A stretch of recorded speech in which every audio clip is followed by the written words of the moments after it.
activa proceso crucial. Comisiones de postulación llamadas a elegir magistrados de la Corte Suprema y salas de apelaciones en medio de desafíos críticos. Congreso programa evaluación crucial. Comisiones pesquisadoras activadas para investigar antejuicios contra magistrados del Tribunal Supremo Electoral por controversias electorales. El manejo del incendio en el vertedero de AMSA en Villanueva, que provocó la suspensión de clases y la contaminación del aire por cerca de una semana, ha desencadenado acciones legales. Abogado de expresidente Jimmy Morales busca retirar inmunidad al gobernador por incendio en el vertedero. Arrendadores de Airbnb bajo investigación por evasión masiva de impuestos. Más de 2.600 arrendadores podrían enfrentar consecuencias legales.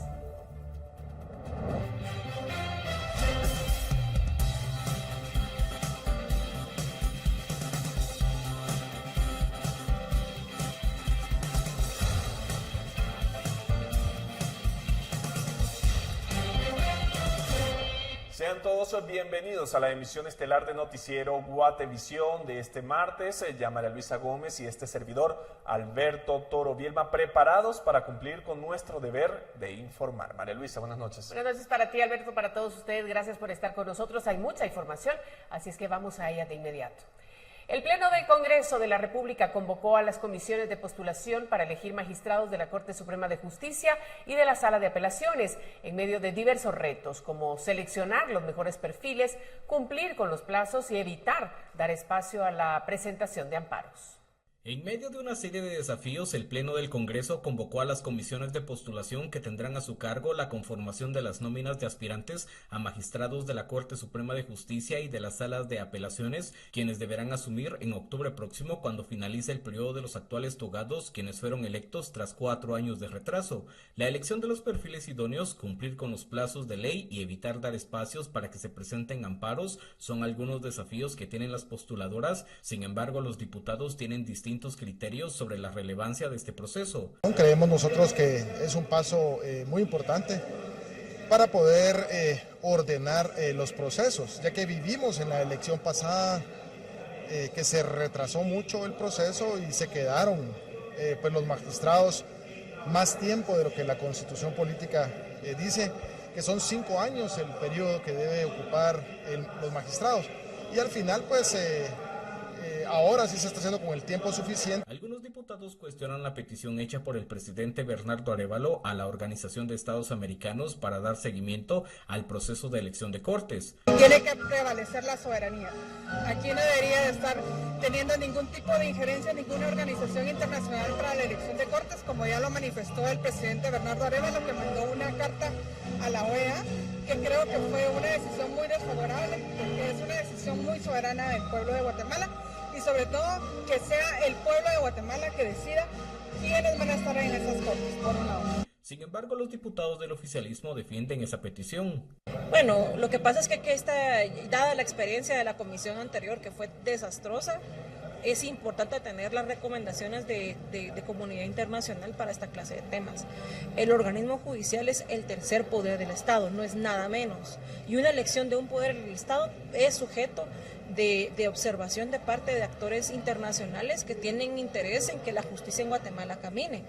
En total, estas comisiones deben conformar las nóminas de aspirantes para que el Congreso elija a 13 magistrados de la Corte Suprema de Justicia, 135 magistrados titulares de sala y 90 suplentes. Con imágenes de Juan Diego González y Oscar Vázquez para Noticiero Guatevisión, Henry Montenegro. Y esta noche el Pleno del Congreso de la República también integró las 2 comisiones pesquisadoras que tendrán que analizar los nuevos antejuicios en contra de los magistrados del Tribunal Supremo Electoral por una denuncia de supuesto fraude por parte de la UNE y por la inscripción de Manuel Valdizón. ¿Qué camino seguirá en el Congreso? Veamos. Álvaro Ricardo Cordón Paredes en su calidad de magistrado suplente del Tribunal Supremo Electoral. Hace cerca de medio año, en un procedimiento exprés, el Pleno del Congreso retiró la inmunidad a 4 magistrados del TSE por la compra del sistema utilizado para la transmisión de resultados preliminares. 6 meses después, 2 nuevos procesos llegaron a manos de los congresistas, siempre con relación a la inmunidad de los togados, solo que ahora por una denuncia de la UNE sobre un supuesto fraude tras la segunda vuelta y otra por la inscripción de Manuel Valdizón como candidato a diputado, en la cual posteriormente se dio marcha atrás. La primera pesquisidora por la denuncia de la UNE deberá analizar el caso contra los 5 magistrados titulares. La misma está conformada por los diputados Luis Cáceres y Román Castellanos de Semilla, quienes serán presidente y secretario de la primera comisión respectivamente. La completan Mario Gálvez de la UNE, Rodrigo Pellecer de Elefante y Maynor de la Rosa de Vamos. Cumpliremos con la obligación de determinar si la investigación se ha promovido por razones espurias, políticas o ilegítimas.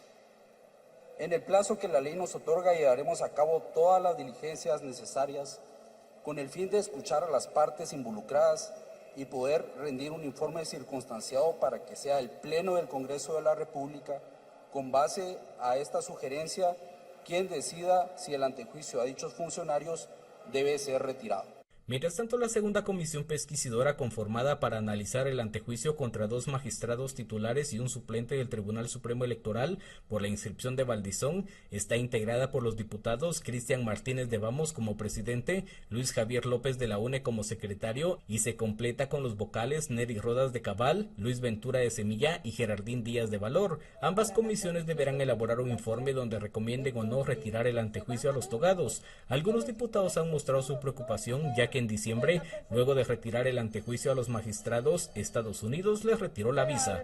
Con imágenes de Juan Diego González y Oscar Vázquez para Noticiero Guatevisión, Henry Montenegro.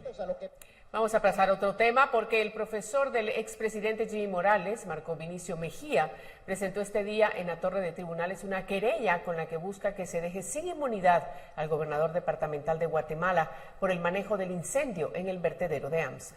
El manejo de la emergencia por el incendio en el vertedero de AMSA en Villanueva, que provocó la suspensión de clases y la contaminación del aire por cerca de una semana, ya comenzó a tener repercusiones en el ámbito judicial. Este martes, el abogado Marco Vinicio Mejía, quien fue profesor del expresidente Jimmy Morales, solicitó en la Torre de Tribunales el retiro de la inmunidad del gobernador departamental de Guatemala, Diego de León, bajo indicios de supuesto incumplimiento de deberes. Para Mejía, el gobernador incumplió con la responsabilidad que tenía como presidente de la Autoridad para el Manejo Sustentable de la Cuenca y del Lago de Amatitlán, conocida como AMSA. No llamar la atención del presidente de la República que no designe a personas incapaces en puestos de tan alta responsabilidad, porque en la querella yo señalo que el gobernador debió haberse constituido personalmente ahí, no solamente por ser presidente de la AMSA, sino también porque preside la Coordinadora Departamental de Reducción de Desastres. Y él lo que declaró públicamente, demostrando su ignorancia, es de que era problema del alcalde de Villanueva y de la Conreo. Mejía también argumenta que no se ha cumplido con la disposición de que las comunas cuenten con plantas de tratamiento de desechos. Con relación al tema se buscó una postura de la gobernación departamental, sin embargo se explicó que aún no han sido notificados sobre la querella y hasta que esto ocurra podrían emitir alguna declaración. De León asumió el cargo como gobernador recientemente tras ser designado por el presidente Bernardo Arévalo, sin embargo han surgido críticas en su contra debido a que fue funcionario durante los gobiernos de los expresidentes Jimmy Morales y Alejandro Yamatei. Además, el año pasado fue asesor en una comisión que tenía asignada el Movimiento Semilla en el Congreso. Con imágenes de Carlos Hernández para Noticiero Guatevisión, Henry Montenegro. Por cierto, mientras en redes sociales se visualiza el rechazo contra el gobernador departamental de Guatemala, la Presidencia de la República confirmó que el designado continúa en dicho puesto bajo la guía del Ministerio de Gobernación. El secretario general de la Presidencia, Juan Gerardo Guerrero, confirmó que el gobernador del departamento de Guatemala, Diego de León, continúa en su cargo como representante del Ejecutivo. El funcionario fue cuestionado por las críticas que existen contra el gobernador tras su gestión para combatir el incendio que se registró en el vertedero de AMSA. Entendido que continúa en el ejercicio del cargo. El presidente ha tenido ya una primera reunión con él y siempre esperamos que todos los gobernadores, sin importar de qué departamento sean, tengan la claridad de que el gobernador departamental depende del presidente de la República de Guatemala por conducto del ministro de Gobernación. En redes sociales han sido visibles varias críticas sobre el desempeño que tuvo de León en el Congreso de la República antes de que se conociera el estado de calamidad solicitado por el presidente. En esa ocasión, al gobernador se le preguntó si ya estaba activado el Centro de Operaciones de Emergencia Departamental, COE, y cuántas reuniones se habían desarrollado, a lo que el gobernador respondió con una pregunta sobre qué era el COE. Este martes, el abogado Marco Vinicio Mejía presentó una querella penal en la Torre de Tribunales en contra del gobernador departamental de Guatemala, bajo la sospecha de que el funcionario habría cometido el delito de incumplimiento de deberes por desconocimiento de sus funciones mientras duró el incendio en el vertedero de AMSA. Con imágenes de Eric Ávila para Noticiero Guatevisión, reportó Leslie Sánchez. Continuamos con el tema de gobernadores, porque se mantiene la incertidumbre sobre el nombramiento del gobernador en Quiché. El recién nombrado gobernador puso a disposición su cargo, mientras que el suplente asegura que están en espera de la decisión del presidente de la República. La incertidumbre sobre el nombramiento del gobernador de Quiché cada día es más grande. Esto tras separar al recién nombrado gobernador de Quiché por investigaciones en el Ministerio Público.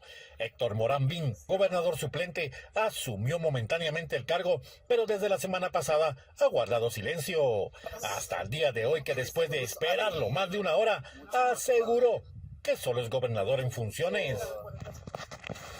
Este servidor está fungiendo como gobernador en funciones, conforme el artículo 42 de la Ley de Organismo Ejecutivo, para dar seguimiento a la agenda institucional, ¿verdad? Dada la designación del señor presidente de la República en su momento. La Secretaría Ejecutiva de la Presidencia indicó que Melington Solórzano, gobernador anterior, puso a disposición su cargo hasta que se realicen las investigaciones del Ministerio Público en su contra. Mientras Quiché vivió una jornada violenta el pasado fin de semana cuando se linchó a 4 hombres en Chepochis y Castelango, y en ese municipio se retuvo a varios buses de transporte extraurbano por un accidente de tránsito y la pérdida de una maleta, por lo que se le pedía a los dueños miles de quetzales a cambio de liberar a los buses. El gobernador en funciones aseguró que tuvo conocimiento de los problemas. Giraron instrucciones al subcomisario y también se pidió informes. Para Noticiero Guatevisión reportó Héctor Cordero.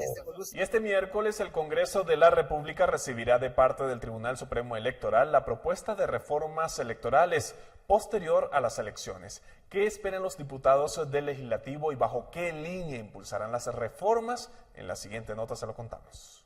Tras el proceso electoral convulso que dejó el 2023, el Tribunal Supremo Electoral entregará este miércoles al Congreso la propuesta de reformas a la ley electoral y de partidos políticos, esto luego de recibir los planteamientos de parte de las agrupaciones partidarias y sociedad civil por medio de la Comisión de Actualización y Modernización Electoral.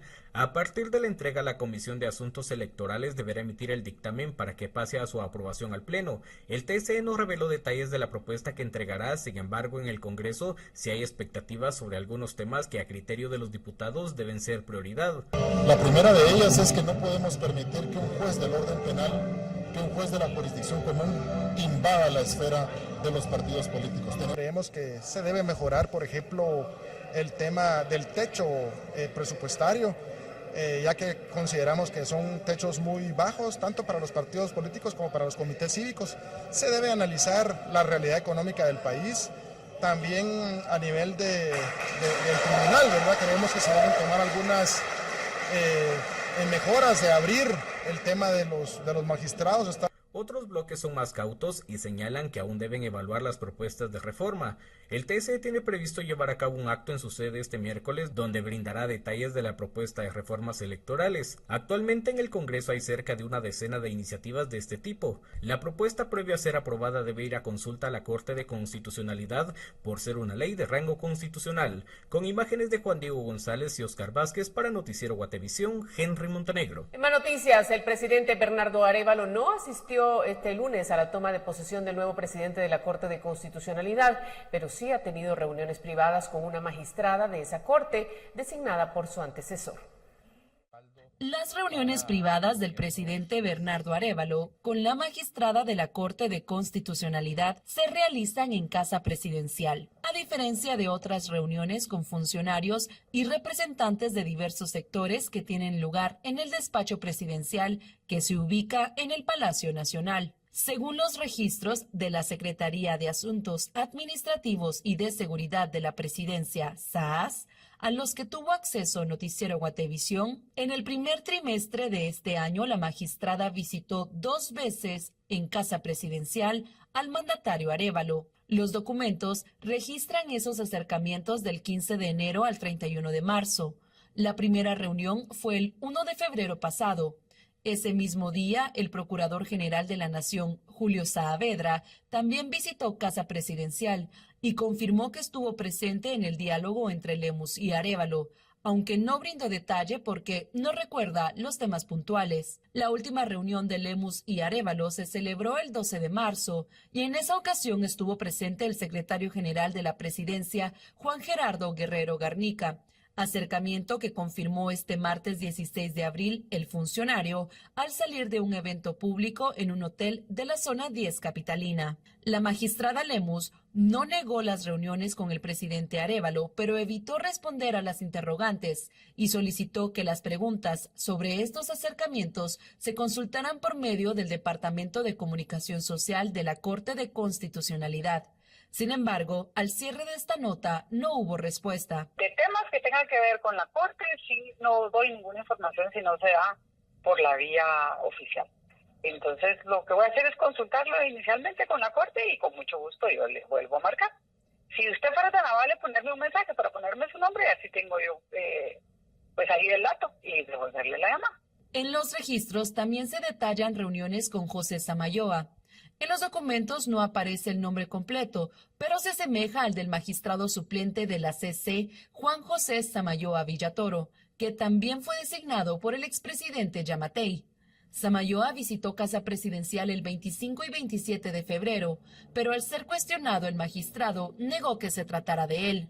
La Secretaría de Comunicación Social de la Presidencia informó que las 2 reuniones que el presidente sostuvo con Lemus fueron reuniones de cortesía y, aunque se insistió, no brindaron otros detalles. En marzo de 2021, el expresidente Alejandro Yamatei eligió a los magistrados de la CC para un periodo de 5 años, el cual culmina en 2026. Lemus, quien era cercana al exmandatario, fue la designada como magistrada titular y Samayoa Villatoro como suplente. En ese proceso, el Consejo de Ministros hizo la propuesta de los perfiles que consideraban idóneos para ocupar el puesto. A Lemus la propuso el exministro de Energía y Minas, Alberto Pimentel, sancionado por corrupción por los Estados Unidos con la ley Magnitsky, mientras que a Samayoa lo propuso el ex canciller Pedro Brolo.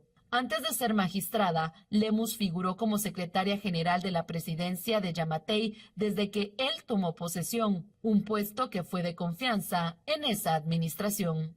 Para Noticiero Guatevisión, reportó Leslie Sánchez. Y la Sala Primera de la Corte de Apelaciones aumentó la pena de 2 años conmutables a 8 años de prisión inconmutables contra José Luis Benito, exministro de Comunicaciones de Jimmy Morales, por el caso de los 122 millones de quetzales que fueron localizados en maleta en una residencia de Antigua Guatemala. En principio, el juzgado de mayor riesgo D dictó una sentencia de 6 años contra Benito por el delito de conspiración para cometer el delito de lavado de dinero u otros activos, pero como el exfuncionario se acogió al procedimiento de aceptación de cargos, la pena se le redujo a 2 años conmutables, por lo que el ministerio publicó y en esta oportunidad apeló el fallo. El órgano jurisdiccional también le impuso una multa de 1.600.000 quetzales. Además, detalla que a solicitud de la Procuraduría General de la Nación se le ordenó el pago de una reparación digna consistente en 220.000 quetzales. Sin embargo, este miércoles el Ministerio Público informó que tras el recurso de apelación presentado contra la resolución, la condena aumentó a 8 años de cárcel inconmutables.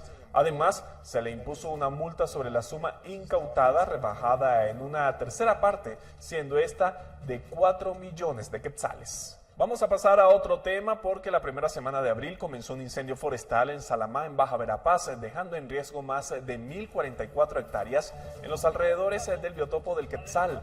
Este día la CONRED informó que ya fue controlado y liquidado en un 100% por 200 bomberos forestales. Fue necesario el uso de helicópteros con Bambi Buquet y la movilización de más de 200 bomberos forestales, así como el Ejército de Guatemala. En las fincas vecinas se calcula que el siniestro ya consumió 800 hectáreas de bosque. La CONRED informó de 42 incendios forestales activos en todo el territorio nacional, de los cuales 27 se localizan en Petén y son combatidos mediante las acciones implementadas por el Plan Nacional de Respuesta. La coordinadora registra que desde el 1 de diciembre de 2023, cuando comenzó la temporada de incendios en Guatemala, ya se han reportado al menos 18.793 hectáreas consumidas por las llamas en 1.174 incendios forestales.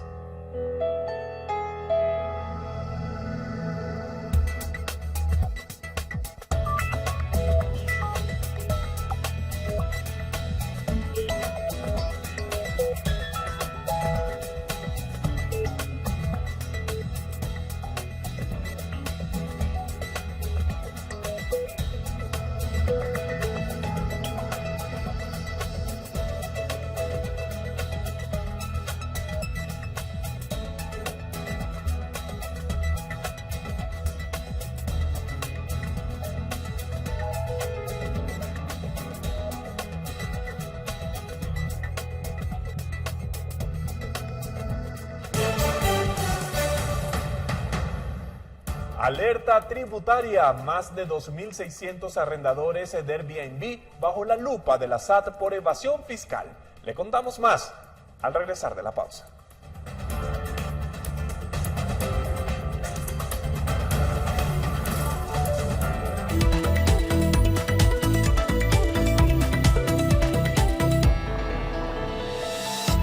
Continuamos con más información y para eso vamos a darle la bienvenida a nuestra compañera Paula Osaeta. Lo que quiere decir que es momento de que hablemos de dinero. María Luisa, Alberto, ¿cómo están? Buenas noches. Qué gusto estar con ustedes. Quiero contarles que el 95% de la producción anual de cardamomo que se produce en Guatemala se dirige hacia el Medio Oriente, que es el principal comprador. Y aunque hay embarques en camino, los efectos principales del conflicto bélico se esperarían para los futuros despachos, principalmente debido a un posible encarecimiento de los fletes marítimos. Según Agexport, es probable que se incrementen entre 15 y 20% las tarifas de transporte de carga, porque son de 40 a 45 días de tránsito hacia Medio Oriente. Para la industria local que está relacionada a este producto, el mercado del Medio Oriente representa entre el 90 y 95% de la producción nacional, cultivada en una extensión de 170,000 hectáreas. En la temporada 2022-2023, las exportaciones totales alcanzaron 50,000 toneladas, pero en la 2023-2024 se espera una reducción a 30,000 toneladas por el impacto de la sequía. Y ahora le cuento que Fundesa y Think Huge llevaron a cabo esta mañana la conferencia sobre el impacto social y ambiental de la inversión privada en el Triángulo Norte de Centroamérica, con el objetivo de resaltar las oportunidades que tiene la región para nuevas inversiones. En este evento, el tema principal ha sido la inversión. El presidente de Fundesa, Juan Carlos País, indicó que según el Banco de Guatemala, la inversión extranjera directa cerró el 2023 con un crecimiento de 7.6%, con 1.552 millones de dólares, lo que muestra la gran oportunidad que el país aún tiene. El impacto transformador de la inversión y la colaboración están potenciando desarrollo y sostenibilidad en el país, y si se habla del Triángulo Norte, se tiene la gran oportunidad de aprovechar el nearshoring y generar una estrategia conjunta con los Estados Unidos para seguir aumentando la inversión en relación con el Producto Interno Bruto. La inversión extranjera viene en su mayoría de países países centroamericanos y República Dominicana, Estados Unidos, México, Luxemburgo, Perú, Inglaterra, Colombia, Corea del Sur y España. Los sectores que más inversión extranjera directa atrajeron fueron los que fueron para actividades financieras y para seguros. En el evento participó el presidente Bernardo Arévalo, quien indicó que el país entiende que para crecer lo debe hacer con la región, pero se necesita de un entorno adecuado. Asimismo, el presidente de Think Huge indicó que busca motivar la llegada de $10,000 millones en inversión a la región. Agregar el ingenio, el esfuerzo y la audacia de miles de inversionistas tiene el potencial de crear prosperidad y bienestar para millones de trabajadores, de comerciantes, de familias. Sin embargo, para que las inversiones tengan este efecto multiplicador desencadenante, se necesita de un entorno adecuado, un entorno que dé certeza, un entorno que brinde seguridad, un ambiente que les permita contribuir con todo su potencial a la construcción de un país mejor, de un mundo mejor. Huge quiere motivar la llegada de unos $10,000 millones en nuevas inversiones a la región, con lo cual se pudieran generar unos 2 millones de nuevos empleos, 500,000 directos y 1.5 millones de empleos indirectos. Nuestros fundadores han identificado, y muchos de ellos están invirtiendo hasta un 40% del equity en proyectos de más o menos $5,000 millones que generarán unos 150,000 nuevos empleos. Fundesa durante esta conferencia presentó una plataforma para demostrar cómo las inversiones privadas están generando desarrollo y sustentabilidad en las comunidades, así como para fomentar la colaboración entre sectores con el propósito de lograr un crecimiento de las economías del Triángulo Norte. Medir la productividad no tiene nada que ver con el tiempo que se trabaja, así lo muestra el tema de la reducción de la jornada laboral de 48 a 40 horas en varios países. La clave, según indica Álvaro Ferri, Country Manager de Factorial, que es una empresa de software de recursos humanos, es que existen indicadores ligados a los objetivos específicos de cada empresa y en todos los casos el número de horas trabajadas resulta un indicador obsoleto para determinar si las personas son o no productivas. Las métricas que suelen tomarse en cuenta son la entrega de resultados, el logro de objetivos y la calidad del trabajo. Es importante que las empresas vayan innovando y que cambien sus formas de medir la productividad de un empleado. Si mide las horas, probablemente su equipo de trabajo esté perdiendo más el tiempo. Espero que estos consejos les sirvan. Nos vemos mañana con más en este mismo espacio. Buenas noches. Y hablando de economía, más de 2.600 personas arrendaron 1.242 inmuebles durante 2 años sin estar afiliadas a la SAT, sin emitir factura o declarar el pago de los tributos correspondientes. La Superintendencia de Administración Tributaria indicó que de no pagar podría haber penas de cárcel. La compañía que ofrece alojamiento en el extranjero a particulares por medio de la plataforma digital denominada Airbnb informó que la Superintendencia de Administración Tributaria requirió información sobre sus afiliados. La SAT confirmó la información esta mañana en una conferencia de prensa, indicando que se trata de 2.659 contribuyentes que se dedican a prestar servicios de alquiler de 7.242 inmuebles diferentes, por lo que en los años 2021 y 2022 se arrendaron los mismos en 254.453 ocasiones. En consecuencia, se detectó que esos servicios representaron ingresos para los anfitriones por $109 millones, es decir, unos 866 millones de quetzales. ¿Qué escenarios hemos identificado de estos contribuyentes? 1, como decíamos, que no están afiliados a ningún impuesto. 2, que no han emitido facturas por servicios. 3, pequeños contribuyentes que superan el monto de facturación permitido. 4, sociedades anónimas con consistencia de facturación. Y 5, no inscritos en FEL. Con base en esos datos y la verificación de cumplimiento o incumplimiento de pagos que se hizo con los datos de la Autoridad Tributaria de Irlanda, se estimó que la recaudación mínima es de 185 millones de quetzales, a los que, sumando las multas e intereses, se llega a 300 millones de quetzales. ¿Qué impuestos se han evadido? Se ha evadido el IVA por el 12% y el 5 o 7%, dependiendo de los montos, de impuestos sobre la renta. Y si alguien está inscrito a una actividad como actividades lucrativas, pues tendrá que pagar el 25% sobre este monto de los arrendamientos. La SAT hizo un llamado a quienes prestan estos servicios para que regularicen su situación de forma voluntaria o serán citados y posteriormente denunciados. El intendente de fiscalización, Óscar Hernández, explicó que si no se paga, se puede llegar a embargar propiedades y cuentas bancarias. Además, pueden ser acusados del delito de resistencia a la acción fiscalizadora, lo que tiene penas de cárcel. Para Noticiero Guatevisión, Paula Osaeta. Al regresar de la pausa, embajador de Estados Unidos en Guatemala detalla prioridades y cooperación en entrevista exclusiva con Guatevisión.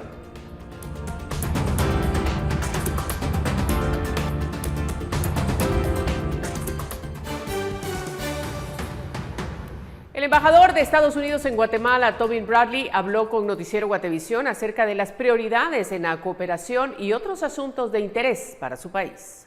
Hace poco más de 2 meses, asumió como embajador de Estados Unidos en Guatemala, Tobin Bradley, experimentado diplomático especializado en temas antinarcóticos que aboga por priorizar la seguridad para alcanzar la prosperidad en Guatemala y en toda la región. En seguimiento a compromisos del diálogo económico de alto nivel entre Estados Unidos y Guatemala, así como a discusiones en Washington sobre asuntos de seguridad y otras materias, el jefe diplomático habló con Noticiero Guatevisión acerca de las prioridades en la cooperación y otros asuntos de interés para su país. La migración es muy importante. Tenemos un crisis en nuestra frontera sur y hay que trabajar de la mano con los países de la región para reducir este crisis y dar oportunidades para los ciudadanos en cada país para quedarse en su país con oportunidades. La seguridad fronteriza es muy importante. Guatemala es un país que tiene mucho flujo de personas traficados por coyotes y diferentes personas. También el narcotráfico fluye por sus fronteras y tenemos mucha cooperación en esta área y podemos trabajar de la mano para fortalecer las fronteras de Guatemala con las tecnologías que usamos en los Estados Unidos también y con procesos que son innovadores para facilitar el comercio legal mientras reduciendo el flujo de productos ilícitos por sus fronteras. El jefe diplomático también habló sobre cómo Guatemala se ha convertido en líder de la región en el tema de la destrucción de precursores químicos que los traficantes usan para fabricar diferentes tipos de drogas sintéticas, pues solo el año pasado hubo más de 100,000 muertos en el país norteamericano por sobredosis de drogas sintéticas. Otro de los temas fue en relación a si en Estados Unidos existía el temor de que la seguridad nacional se viera afectada por el flujo migratorio sin control. La migración, si no está controlado, si no es legal, si no es humano, eso es un peligro para toda la región. La gente no quiere salir de sus casas, pero si no tienen oportunidades, no tienen una manera para vivir con dignidad, eso es un peligro para cada país. Sin seguridad no hay prosperidad. Y hemos tenido un diálogo económico de alto nivel en marzo con nuestro subsecretario José Fernández y tuvimos 14 dependencias de mi país aquí con el gobierno de Guatemala, con el sector privado, con los pueblos indígenas, para ver cómo podemos enfrentar los retos de la seguridad, porque sin seguridad no hay prosperidad. Y por supuesto, la corrupción es parte de este reto. Entonces hay que trabajar en cada ámbito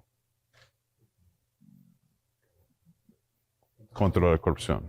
El delegado de Estados Unidos para nuestro país también habló sobre cómo ha sido la cooperación con el Ministerio Público durante estos días y cómo se prevé en el futuro, tomando en cuenta que sus autoridades han sido sancionadas por varios países, incluyendo al país del norte.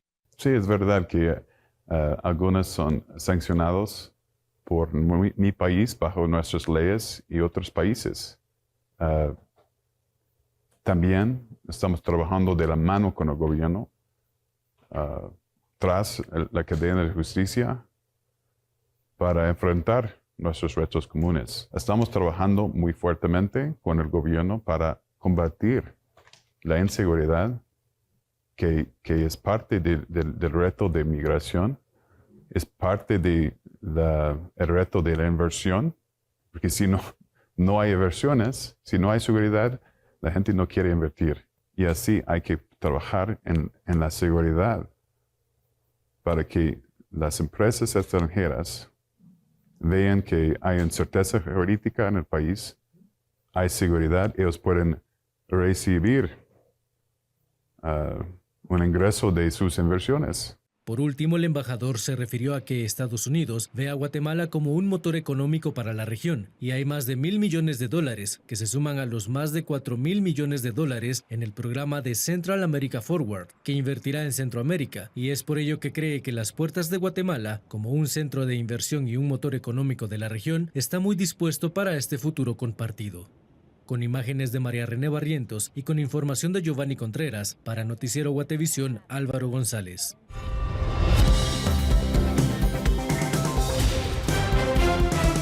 ...4013-3859, el número del servicio de Guate Reporta. Jaime Duarte se reportó del occidente del país y nos envió información sobre los gastos que representan para repartidores de productos el pago de peaje en los municipios de Huehuetenango. Vamos a escucharlo. Pues en casi todos los municipios de Huehuetenango. En el que más cobran es en la entrada de Cuilco. Ahí cobran 20 quetzales, de los demás son 10 quetzales, o sea... Cuando uno va a rutear lo que es Huehuetenango, barato le salen 80 pesos de peajes, pues, 80, 90, 100 pesos, ¿no? Aquí están los boletos.